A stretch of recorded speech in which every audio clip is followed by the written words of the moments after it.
বোন বহু বড় একটা নিয়ামত। বোনের আন্তরিকতা, ভাই বোনের খুনসুটি। আমার বোন আছে, আমি আমার বোন কখনো খাতা রাখতে পারতাম, আমি ছিঁড়ে ফেলতাম।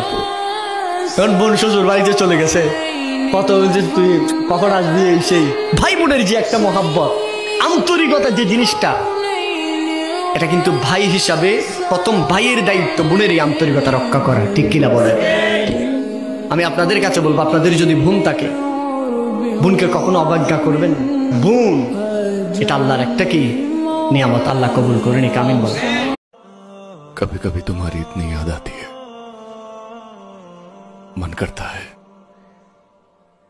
सब कुछ छोड़कर तुम्हारे पास आ जाऊं। भीगी भीगी सड़कों पे मैं तेरा इंतजार करूं।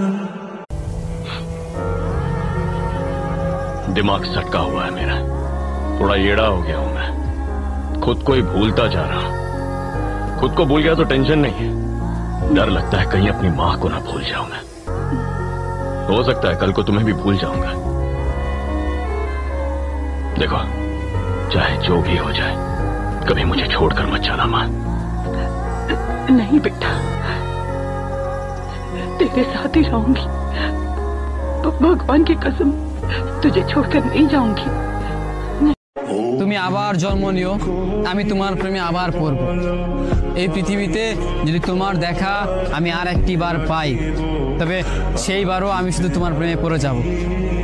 পৃথিবীতে হাজার হাজার মানুষ থাকা সত্ত্বেও আমি ঠিক মানে সেই মুহূর্তটাতেই আমি ঠিক তোমার প্রেমেই পড়ে যাব। আমি ঠিক তোমাকেই ভালোবেসে ফেলব।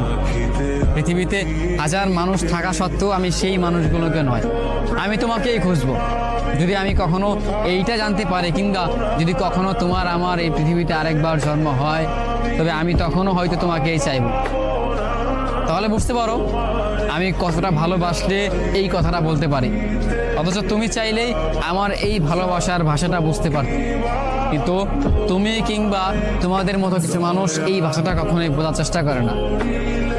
আমরা ভালোবাসি যাকে, তাকে কখনো বোঝাতে পারি না, এই জন্য হয়তো পাই না। কিন্তু এই কথাটা তুমি মেনে নিও।